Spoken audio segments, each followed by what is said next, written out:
마태복음 1장. 아브라함의 자손이며 다윗의 자손인 예수 그리스도의 족보다.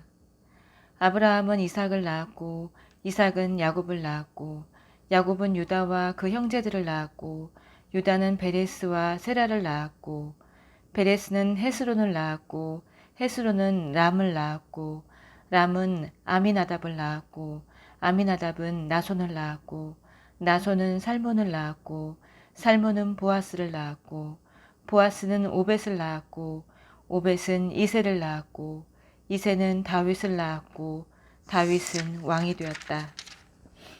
다윗은 솔로몬을 낳았고 솔로몬은 르호보암을 낳았고 르호보암은 아비야를 낳았고 아비야는 아사를 낳았고 아사는 여호사밧을 낳았고 여호사밧은 요람을 낳았고 요람은 우시야를 낳았고 우시야는 요담을 낳았고 요담은 아하스를 낳았고 아하스는 히스기야를 낳았고 히스기야는 므낫세를 낳았고 므낫세는 아몬을 낳았고 아몬은 요시야를 낳았고 요시야는 여호와긴과 그 형제들을 낳았고 그 무렵에 백성이 바빌론의 포로로 잡혀갔다. 바빌론으로 잡혀간 뒤에 여호와긴은 스알디엘을 낳았고 스알디엘은 수룹바벨을 낳았고 수룹바벨은 아비훗을 낳았고 아비훗은 엘리야김을 낳았고 엘리야김은 아소르를 낳았고 아소르는 사독을 낳았고 사독은 아킴을 낳았고 아킴은 엘리웃을 낳았고 엘리웃은 엘르아살을 낳았고 엘르아살은 mat단을 낳았고 mat단은 야곱을 낳았고 야곱은 마리아의 남편인 요셉을 낳았고 마리아는 예수 그리스도라 하는 예수를 낳았다. 아브라함부터 다윗까지 14대, 다윗부터 바빌론으로 잡혀갈 때까지 14대, 바빌론으로 잡혀간 뒤에 그리스도까지 14대였다. 예수께서 태어나신 경위는 이렇다. 그분의 어머니 마리아는 요셉과 약혼한 사이였다.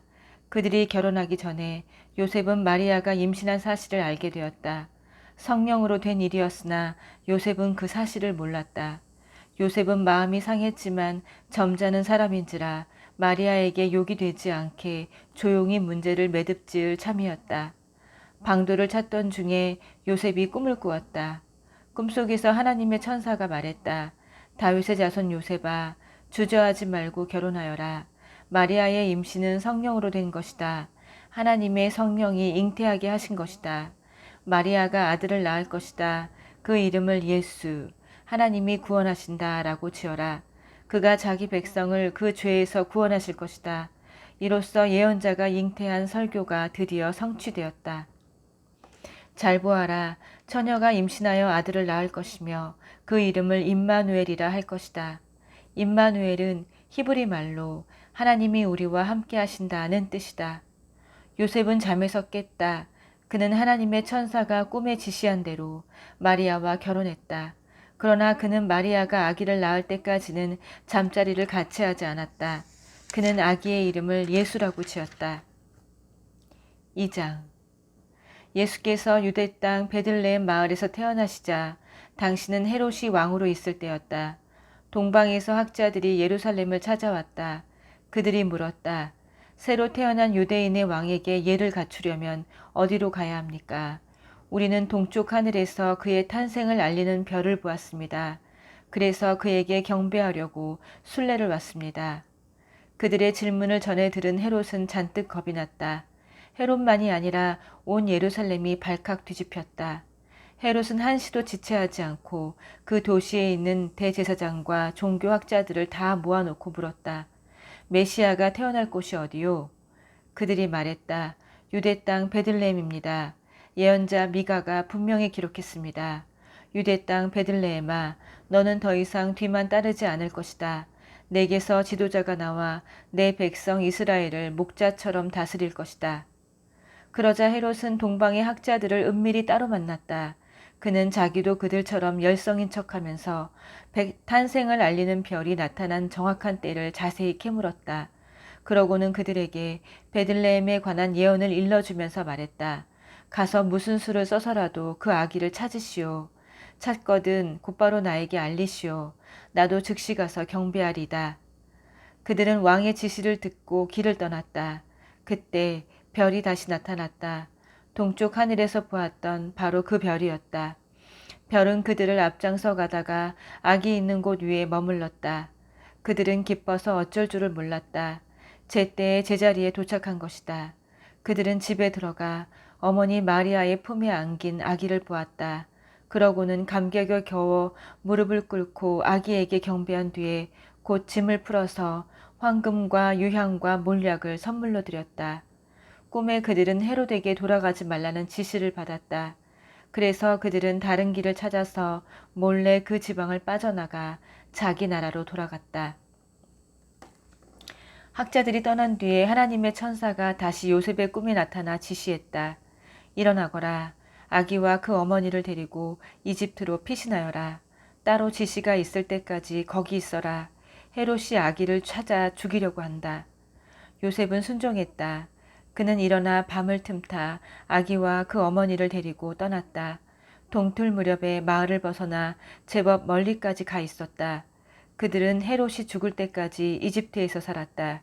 이집트에서 나그네로 살아간 이 일은 내가 내 아들을 이집트에서 불러냈다고 한 호세아의 설교를 성취한 것이다. 헤롯은 학자들이 자기를 속인 것을 알고 노발대발했다. 그는 베들레헴과 그 부근에 사는 2살 이하의 사내 아이들을 모조리 죽이라고 명령했다. 그 나이는 그가 동방의 학자들한테서 들은 정보를 바탕으로 정한 것이다. 그리하여 예레미야의 설교가 성취되었다. 라마의 소리가 들리니 슬픔에 겨운 울음소리다. 라헬이 자식을 잃고 우는 소리, 위로받기를 마다하고 우는 소리다. 죽어서 묻힌 자식들, 이제는 가구 없구나. 나중에 헤롯이 죽자 하나님의 천사가 이집트에 있는 요셉의 꿈에 나타났다. 일어나 아기와 그 어머니를 데리고 이스라엘로 돌아가거라. 아기를 죽이려던 자들이 다 죽었다. 요셉은 순종했다. 그는 일어나 아기와 그 어머니를 데리고 이스라엘로 다시 들어갔다.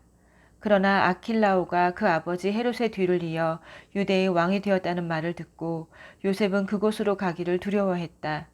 마침 요셉은 꿈에 갈릴리로 가라는 지시를 받았다. 그곳에 도착한 요셉은 나사렛 마을에 정착했다. 이로 인해 그는 나사렛 사람이라 할 것이다 라고 한 예언의 말씀이 성취되었다. 3장.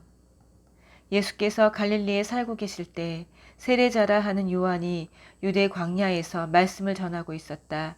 그의 메시지는 주변 광야만큼이나 간결하고 꾸밈이 없었다. 너희 삶을 고쳐라. 하나님 나라가 여기 있다. 요한과 그의 메시지는 이사야의 예언으로 권위가 인정되었다. 광야에 울리는 천둥 소리다.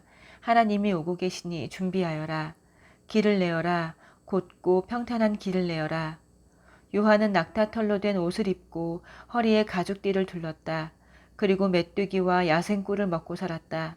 그가 하는 일을 듣고 보려고 예루살렘과 유대와 요단강 지역에서 사람들이 쏟아져 나왔다. 죄를 고백하러 온 사람들은 그곳 요단강에서 세례를 받고 삶을 고치기로 결단했다. 세례가 점차 인기를 얻다 보니 많은 바리새인과 사두개인들도 세례를 체험하러 모습을 드러냈는데 이를 안 요한은 버럭 소리를 질렀다. 뱀의 자식들아, 이 강가에 슬그머니 내려와서 무엇을 하는 거냐? 너희의 뱀가죽에 물을 좀 묻힌다고 뭐가 달라질 것 같으냐? 바꿔야 할 것은 너희 겉가죽이 아니라 너희 삶이다. 아브라함을 조상으로 내세우면 다 통할 것이라고 생각하지 마라. 아브라함의 자손인 것과는 아무 상관도 없는 일이다. 흔해 빠진 것이 아브라함의 자손이다. 중요한 것은 너희 삶이다. 너희 삶은 푸르게 꽃피고 있느냐? 말라 죽은 가지라면 땔감이 되고 말 것이다. 내가 이 강가에서 세례를 주는 것은 너희의 옛 삶을 바꾸어 천국의 삶을 준비시키려는 것이다. 하지만 진짜는 이제부터다. 이 드라마의 주인공은 너희 안에 천국의 삶을, 너희 안에 불을, 너희 안에 성령을 발화시켜 너희를 완전히 바꾸어 놓으실 것이다. 그분께 비하면 나는 잔심부름꾼에 지나지 않는다. 그분은 집을 깨끗이 하실 것이다. 너희 삶을 대대적으로 정리하실 것이다.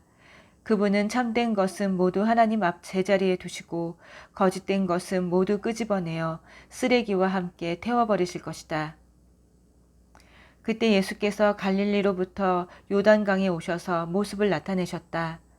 예수께서 요한에게 세례를 받으려고 하시자 요한이 말렸다. 세례를 받아야 할 사람은 당신이 아니라 접니다. 그러나 예수께서는 단호하셨다. 내 말대로 하여라. 오랜 세월 동안 이어져 온 하나님의 바로잡는 역사가 바로 지금 이 세례 속에서 하나로 모아지고 있다. 그래서 요한은 말씀대로 했다.